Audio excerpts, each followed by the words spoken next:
You're listening to the We Are Libertarians Network. Learn more at wearelibertarians.com. Hey, welcome to Miranda's World. Been a while since we've been all up in your business, but here we are. Hey, Chris, how are you? I'm doing well. How are you? I'm doing good. Your cat is clawing my purse now. We're going to put a stop to this. Well, I can't. She loves to claw purses. She loves to get... Oh, my God. Mittens. Mittens is on a streak lately. Did she get it? Fuck yeah. Oh, I'm sorry. I mean, no, it's okay. I mean, goddamn, I laid it on the floor for the cat. No, I didn't lay it there for her. Put it up on here on the cat, counter. So she took it as her own. Well, you are in her territory. Exactly. Yeah. That's why I'm like, I forgot your cat has front claws is the only thing too, but it's like, honestly, no, this person's gone to shit real quick. Right. Yeah, so we haven't done an episode in months. You've kind of dropped off the face of the earth a little bit. Yeah. Which we're going to talk about, but the last time we talked, we were at the 500, and you were getting real ratchet in the snake pit. Oh, God, yeah, that was a good time. It was a ratchet situation all weekend in that snake pit, and I'll tell you what, it was super, super fun. But you know what's so funny is I feel like even since that time, men have been squaring up with me. What do you mean? There was the track rat that I almost had to get into physical altercation with at the 500. Did we talk about that? No. Oh my gosh, what a miss on that. I was too excited and pumped up. Well, yeah, it was only like just a few minutes, and you basically talked about like how you were having bottles of water poured all over your... twerking. Yeah. Oh, God, yeah. Okay. So while there with the We Are Libertarians tent, some kind of kids, like one was like, I don't know, just like two, like, I swear kind of not, they didn't look like they were causing any kind of trouble. Like, not to be totally racist, but it was like an Asian boy who looked like a good student. And right. But a bad driver. Yes. And like, just, I don't know, a couple of like young girls were with him. And I mean, right. like he was young also. And I mean, like, these were just like clean cut kids up to totally all good things. And so they walk by, and then all of a sudden this like track rat, like, I don't know. Define a track rat. Okay, well, I'm going to describe him because I can't tell you how old he is because he was not wearing a shirt or anything, but the texture of his skin, I'm sure, is betraying his age. Okay, right. Very leathery. Yes, he was leathery. He was super tan. It could have been dirt from the track. That's why you don't know with a track rat. Yeah, they look like a Louis Vuitton bag, their face. Well, it was more like a Walmart bag that you wrote Louis Vuitton on with a black marker. Okay. And you really wore it every day anyway. So it's got holes in it. And this guy, my God, yeah. So he's like leathery, dirty, dusty. I mean, good God, the poor guy could probably hardly see all the sand in his eyes. Mm-hmm. And I mean, literally, he had on cargo shorts and probably tennis shoes, maybe. Well, maybe flip-flops, maybe no who knows. I mean, just straight, he probably lives there underground and just comes out once a year, like right, like a mole. He is a legitimate track rat, like just skimming beers the entire time, like nobody actually knows this guy. So he comes through and he's pissed, right? And he's like blaming these kids for taking his track seat, right? Just like that cushion, okay. Well, after he goes, he actually goes though to party of people, like, and waits for somebody to rile him up, like, like, should I go kick his ass? And like, oh, I guess maybe the thing was on the ground and he kicked it. Maybe a kid kicked it because it was like in his way. Like it was not even an on-purpose kick. It was no soccer. Like Asians don't even play that, I don't think. And so Asians do play soccer. Yes. Do they play it well though? I don't think so. I was gonna say that's a Spanish thing. Sorry, right? Spaniards and Hispanics. That's their thing. Don't irritate yourself. I will. You are irritating yourself. Calm down. And don't touch. Okay. And I do what I want. Yeah. We'll explain what's going on in the background, but just don't irritate yourself there. And so this guy, God, what an asshole. So okay, like he finds another redneck group to say, yeah, definitely go kick his ass. But this guy's real short. just like a track rat would be. Right. And so like a real skinny like guy who has probably been a painter for 15 years. God, 50 yes. years. Yeah. Yes, that's the shorts too. Those were probably his real shorts for cargo painting. I love it so much. He carries his brushes and everything. And so, yeah, this guy, he finally got somebody to say, yeah, for sure. So then he starts trying to find, and now mind you, there's cars, tents, everything. This kid's long gone. He started walking off the path. He's not even on the path anymore. So this like short man decides he's now going to go find him. Right. How are you going to find him? So I'm like, this ought to be good. Because I'm like, he's probably just going to find the first Asian person and start fighting him. And so I stand up on the cooler on the truck and I'm watching. And it's so cool because it's like a maze view from here. Right. Am I too far away? No. Okay. And so like I'm just sitting there watching. I see him just hunting. And I can see the kid way out in the yonder. I don't know how I even spotted him. Right. And so it was just hilarious. He never was going to find him, and he didn't. So here he came back. Well, by the time he came back, his cushion, I was there with Joey. Well, his cushion had resurfaced at some point after he left. And so Joey puts it up to the side for him, right? Mm-hmm. So the guy comes walking back through, couldn't find him. Big surprise. And so Joey is like, here. And like the guy doesn't understand what's happening. Sees the cushion, he sees Joey, can't hear anything. Dirt in his ears. And so right. Lots of beer here. Yeah. Oh gosh, yeah. And so I'm like, no, I'm like, he got it for you. And I'm like, trying to like use hand motions and things this kid might understand. This man, not a kid. Crude hand signals and things. And so this guy takes the cushion. He's like, thanks, blah, blah, blah. Can I have a beer? Well, I mean, Joey did he has like a cooler of his own beers and stuff, but like we're obviously right here in front of this big cooler. And I don't even know who knows what Joey even had at that point in the day. But like, he's like, we're literally standing right next to the cooler. So he's like, okay. And so, we're libertarians for everybody and stuff. We're like, you know what? I'm sure that would actually be fine. I'm sure they don't care. Like, you know what? You can have beer. So we opened up the cooler and Joey went to hand him just like a regular, not, just like, I don't know. Like I don't really know beers. Light, right? Yeah, yeah, exactly. I think it was that. Just like a basic beer. Right. And there were some other things in there, I guess, whatever. So Track Rat just totally bypasses this beer being handed to him and starts like acting like he's about to pick and choose out of the cooler. I was like, but it's okay. So like, and everybody's just kind of, everybody sees what's happening. And I'm just like kind of holding out. I'm like, all right, nobody else has made a move yet. I'm like, okay, I'm going to play it cool. I'm going to wait. I'm not going to get crazy for nothing here. Right. And so, things do escalate. And so I'm like, okay, well, I just closed the cooler. I hand him the beer that Joey handed him, closed the cooler on his hand, like, get your hand away. Right, you swatted his hand basically with the cooler lid. I did. And then I closed it. And then this dude had the nerve to act like he was going to just open the cooler back up. I stuck my foot on that cooler. Like I like hiked my whole leg up like bam. And I just looked at him and shook my head. No. Dude walks next door because like obviously we're in front of a truck with this long cooler. Right. Or this long cooler is in front of a truck and we're standing there.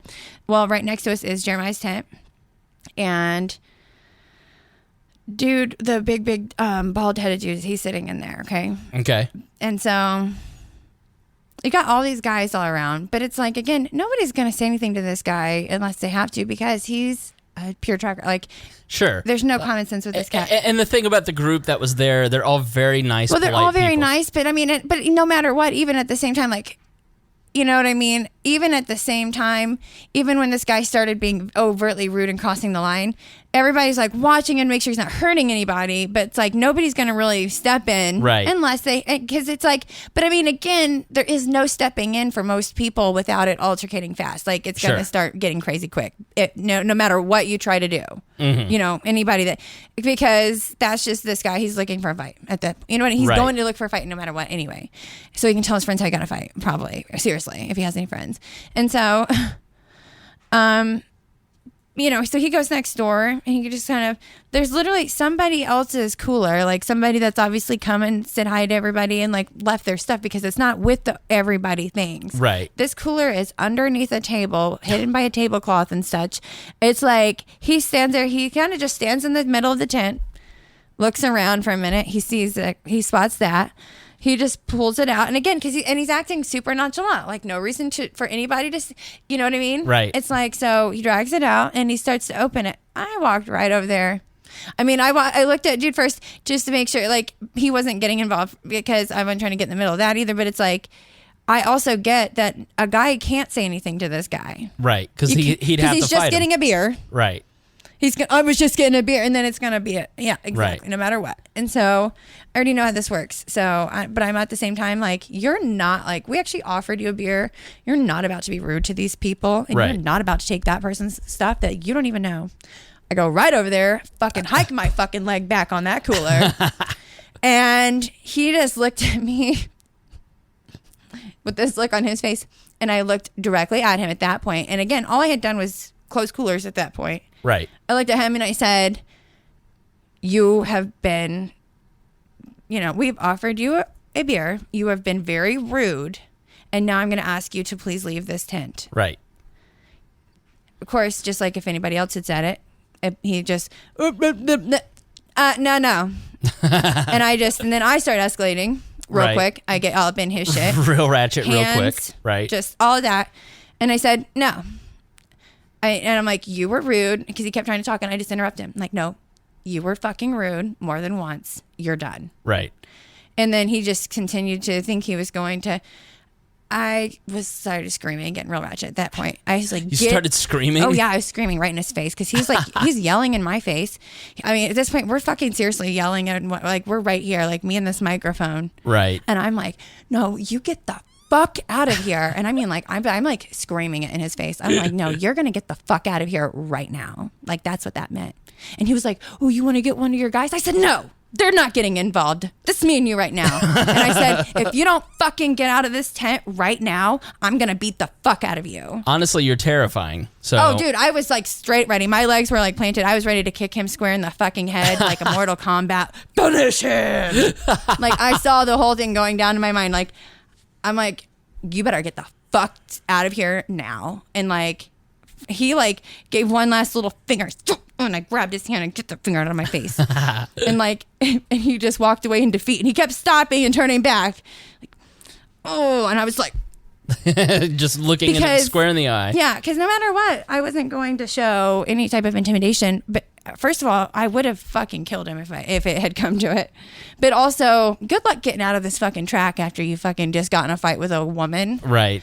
Every dude that you come across is probably going to beat your ass. And if they don't, I'll be beating their asses on my way out. Right.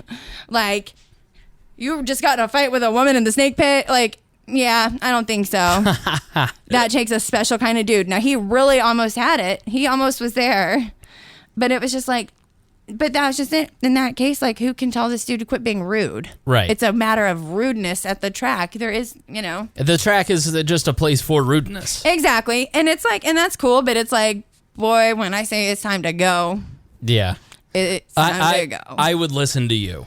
If you tell me something, it's time to go, it's time for me to go. Yeah. Well, it's like, I don't know. For some reason, guys have been wanting to square up with me, though. Like, and it's like, so it's happened at work and it's happened other places where, I mean, like, I'm not even really in that much of an altercation with them either. But so I see them like start sizing me up and down and like puffing up, and I'm like, are you fucking squaring up with me right now? Right. I like one guy, because he was trying to get rude with me. And it's just so funny. This guy he hasn't spent any money that I've ever seen. Mm-hmm. I know. Bum, bum, bum, bum. Next episode. But I know for a fact that I'm sure, I guess I can't say I know for a fact, back that up.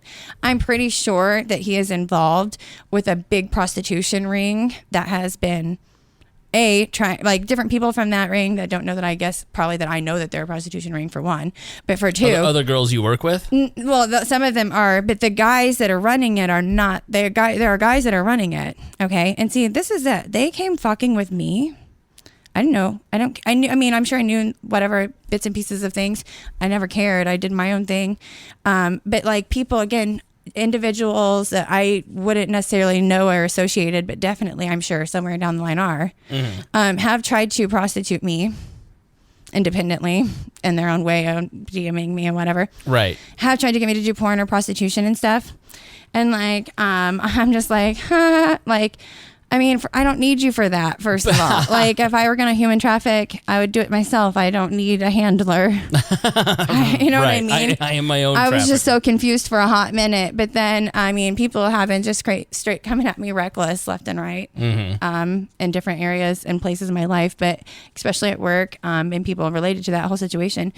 And there's a lot more to it than that. And people have been fucking with me because I'm guessing I was fucking with their money, or they wanted me to be involved and I wouldn't, or because they thought I knew what I don't really know. But, you know, all it did was give me a lot of time to start putting shit together, because I'm like, why are these people fucking with me? Right. And then I start putting more and more together, and I know fucking a lot more than and again, I didn't even set out to know any of this information. These dumb fucks just are that stupid. Right. And again, that will be a whole nother episode. And I can't believe that was my singer. Okay. But like, so what let's talk about the Smiley Morning Show. You were featured as one of the basically like you were on the Smiley Morning I made it to their Facebook. Right, they took a picture of you. You were basically stripping on their broadcast table, and they put a picture of you up on Facebook, and everybody had an opinion on it. I loved it. Okay, so how that happened was there was a contest with the underwear. Of course, I wanted those little undie 500s, and there was a gift card, and honestly, I didn't give a shit about the gift card. I just wanted to win. And it's like, it's really my second year of like really getting to be ratchet, and it was my most ratchetness of, you know what I mean? I was a different type of ratchet. I was more like a laid back king of the hill ratchet the year previous. This year was like a slutty ratchet. But it was just wonderful, and I just wanted to win, honestly, is what it came down to. And the guy that I remember him from last year. He beat me last year. Mm-hmm. And in what kind of contest? So, okay, it starts out like, because it's like we're all there for the under 500 crap or whatever. And so, did I have the underwear on? I'm like, yeah, okay. So I had the underwear on I had my bodysuit. Okay, I had on red, white, and blue underwear. Right. Had on a red bodysuit. And then I had on those little white underwear over it. Okay, like whitey tighties. Yes. Male whitey tighties. Yes. Right. That say undie 500 on the back. Okay. And so it started getting ratchet real quick. Not with me even, because I thought like I had the goods to win as it was. Right. But no, it started to progress. So then some girl had a thong, right? So then she pulls out her thong. But I got a thong, but I have a bodysuit. I got all this. I said, fuck it. I unsnapped that bodysuit, pulled those underwear down, showed my red, white, and blue thong. And I swear to God, Smiley kept trying to ignore me. I was right in front of the table. Right. I had red, white, and blue underwear. Hers were not even red, white, and blue. I had fucking America underwear on. Right. America everything. This motherfucker is straight tripping. And finally somebody was like, what about her? Like, yeah, what about the fucking hottest chick at this fucking group right now? Fucking red, white, and blue underwear. It was because it became an underwear thing. Right. Okay, fine. But I'm like, I'm here to play. I've got underwear on. And so then they were still trying to cut me out. I'm like, so then here comes Chewy. I'm pretty sure that was what he goes by, or his name. Mm-hmm. He's a funny guy. He did beat me last year. Or the year previous. And it's so funny because he tried to like hang with me afterward, and I was like, nah. Because I was like, he was this weird guy. But this year I was like, gosh, that guy is so cool. And I tried to hang with him afterward, and he was he was like, fuck you. Yeah. You're the weird one now. Yeah. Right. So, but he's like, you know, he's kind of a bigger guy, and he, you know, had a sombrero, and you know what I mean? It was just, he's a really funny guy. I could tell he's really funny. That's why this year I was like, actually, able to appreciate that and wasn't creeped by him. Mm-hmm. So I was like, oh yeah, you should roll with us. But he was already doing his own thing. And so he probably had already saw me to work on that truck. I was not, no, I hadn't done that yet. So, no, that guy though, it's so funny. He did beat me the year previous. So then somehow it came down to me and him. He comes out of nowhere. You know what I mean? I've been like fighting tooth and nail with all these basic bitches for no goddamn reason. Right. Finally, I was like, got my recognition. And then here he came. I was like, no. So then they're like, get him on the table. So he gets on the table. He's, you know what I mean? It's funnier when he just does moving around stuff. Right. A big fat guy dancing. With no shirt on. Right. Yeah, and a sombrero. That's funnier than shit. Right. Oh, and he pulled down, I think he was in his underwear at that point, too. Like in some tidy whities. That's fucking funny as shit. I'm like, God damn it. I'm going to have to start sucking a dick or something. And believe me, she would. Yeah, I would. So that was such a maneuver. That's why the picture also is so funny and weird. The underwear, I pulled the underwear. Oh, the bodysuit was still unsnapped. I got on that table, dropped down onto the splits, pulled the underwear down somehow. I don't even know. I don't even know what I did. It was so weird.